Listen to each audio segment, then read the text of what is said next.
अरे रुको रुको, तुम सब ऐसे क्यों भाग रहे हो? मुझे भी बताओ क्या बात है। अरे सियार भाई पूछो मत, तुम भी भागो। पीछे से आसमान गिर रहा है। अब क्या था, इतना सुनते ही सियार डर के मारे भागना आरंभ किया। एक जंगल में शेर, हाथी, हिरण और गधा समेत कई जानवर एक साथ रहते थे। उनमें से एक चिंटू सियार भी था। चिंटू सियार बहुत ही शातिर और चालाक था। जंगल के सीधे साधे जानवरों के साथ उसे धोखाधड़ी करने में बड़ा मजा आता था। एक दिन चिंटू सियार तालाब से पानी पीकर लौट रहा था। उसे रास्ते में एक कागज का टुकड़ा गिरा पड़ा मिला। जब सियार ने उसे उठाकर देखा, ये तो किसी इंसान की बीए की डिग्री है। तभी उसके शातिर दिमाग में एक आइडिया आता है। इस डिग्री का इस्तेमाल करके मैं जानवरों को मूर्ख बनाकर एक मोटी कमाई कर सकता हूँ। ये डिग्री मेरा नहीं है, ये मुझे पता है। बाकी जानवरों को क्या पता, वह तो इसे मेरा ही समझेंगे। तो क्यों ना इसका फायदा उठाकर जंगल के बाकी जानवरों को मूर्ख बनाऊं और अपना फायदा करूं। ऐसा सोच चिंटू सियार उस डिग्री को लेकर भोले भाले जानवरों को ठगने के लिए उनकी तरफ निकल पड़ा। अगले दिन सुबह होते ही एक पेड़ के नीचे अपने लिए एक छोटा सा दफ्तर तैयार किया। गले में एक मोटी माला डाली और बाहर एक बोर्ड टांग दिया। धीरे धीरे वहां और जानवर इकट्ठे होने लगे। सभी जानवर सियार को इस भेस में देखकर बहुत आश्चर्य में थे। तभी सुनो सुनो, मैं चिंटू सियार इस जंगल का सबसे शिक्षित प्राणी हूं। मैं इंसानों की दुनिया से बहुत कठिन परिश्रम करके बीए की डिग्री हासिल की है। अब से मैं आप सबकी समस्याओं का समाधान करके आपका जीवन सुखमय बनाऊंगा। सियार की बातों से जंगल के जानवर बहुत प्रभावित हुए। तभी वहां एक हिरन आता है। वहां ऐसा मजमा देख उसे कुछ अटपटा सा लगता है। तभी उसकी निगाह सामने लगी बोर्ड पर गई। जंगल का सबसे बड़ा विद्वान, सभी समस्याओं का समाधान यहाँ मिलेगा। ये तो अपने जंगल का ही चिंटू सियार है। यह तो कभी जंगल से बाहर गया ही नहीं, तो इसने पढ़ाई कब कर ली? सियार के प्रति बहुत सारे सवालों से घिरा हिरन यकीन नहीं कर पा रहा था। वह बोला, चिंटू सियार, मुझे एक बात समझ में नहीं आ रही है। तुम तो इस जंगल के बाहर कभी गए नहीं, फिर तुमने यह पढ़ाई कैसे पूरी की? यह तुम नहीं समझ सकते हिरन भाई। आजकल पढ़ाई पूरी करने के लिए कहीं जाने की आवश्यकता नहीं होती है। हम कहीं भी रहकर पढ़ाई कर सकते हैं। यह ऊपर लगा सर्टिफिकेट इस बात का प्रमाण है। सियार ने अपनी बातों में इतना आत्मविश्वास दिखाया कि धीरे धीरे सभी जानवर उसकी बातों में आ गए। वह मानने लगे कि चिंटू सियार पढ़ा लिखा है और वो उनकी सभी समस्याओं का समाधान कर सकता है। एक दिन एक लोमड़ी उसके पास आई।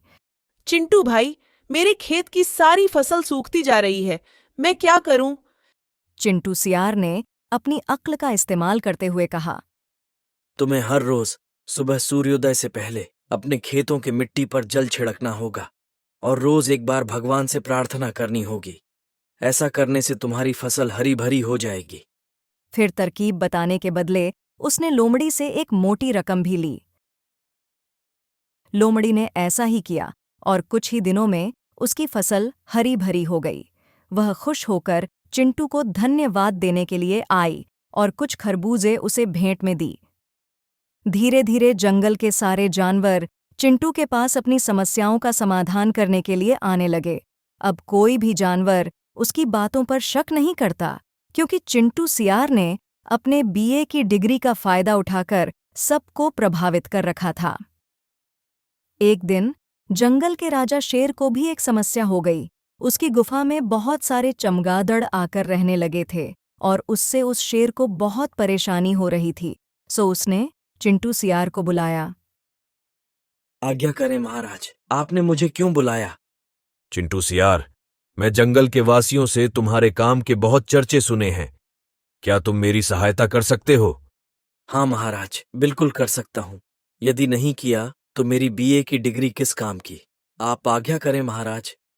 शेर अपनी चमगादड़ों वाली समस्या सियार को बताता है। बस इतनी सी बात है, लेकिन इसके लिए 4 सिक्के लगेंगे। ठीक है, तुम बताओ, पैसे की चिंता मत करो।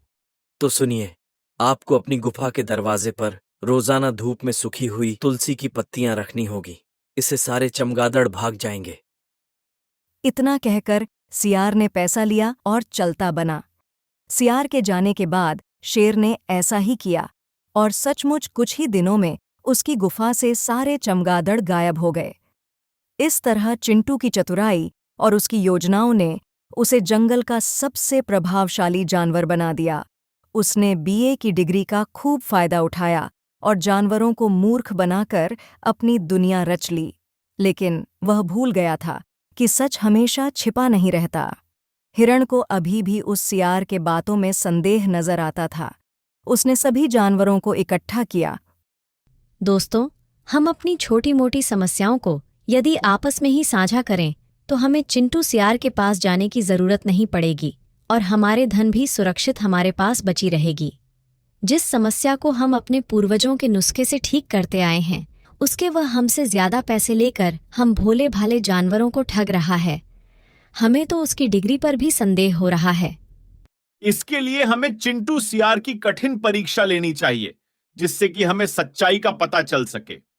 इसका तो हमें कोई आइडिया भी नहीं है। हिरण भाई, कोई तरकीब निकालो, तुम ही कुछ कर सकते हो। मेरे पास एक योजना है। ऐसा बोलकर हिरण सभी को अपनी योजना बताता है। उसके तुरंत बाद सभी जानवर सियार के पास भागते हुए जाते हैं। सारे जानवरों को भागते देखकर, अरे रुको रुको, तुम सब ऐसे क्यों भाग रहे हो? मुझे भी बताओ क्या बात है। अरे सियार भाई, पूछो मत, तुम भी भागो, पीछे से आसमान गिर रहा है। अब क्या था, इतना सुनते ही सियार डर के मारे भागना आरंभ किया। अब सारे जानवरों ने उसका पीछा किया और कुछ दूर जाते ही उसे घेर लिया। अब सही सही बताओ, वह डिग्री किसकी है? क्योंकि यदि तुम पढ़े लिखे होते तो तुम भागते नहीं और तुम्हें पता होता कि आसमान कभी गिरता नहीं। अब बताते हो या हम दूसरा तरकीब अपनाएं? नहीं नहीं, मैं बताता हूँ। मुझे माफ कर दो दोस्तों, मैं पैसे की लालच में आकर तुम सबके साथ पढ़े लिखे होने का ढोंग किया। ये डिग्री मेरी नहीं है, ये मुझे रास्ते में गिरी पड़ी मिली थी और इसका इस्तेमाल करके मैं तुम सबको धोखा दिया। अब मुझे मेरी गलती का एहसास हो गया है। मैं वादा करता हूँ कि आज से मैं किसी भी जानवर को धोखा नहीं दूंगा और हमेशा सच की राह पर चलूंगा। चिंटू सियार ने सारे जानवरों से अपने गलती की क्षमा मांगी और सभी ने उसे माफ कर दिया। अब चिंटू सियार जंगल में सभी जानवर के साथ मिलजुल कर एक ईमानदारी का जीवन जीना शुरू किया।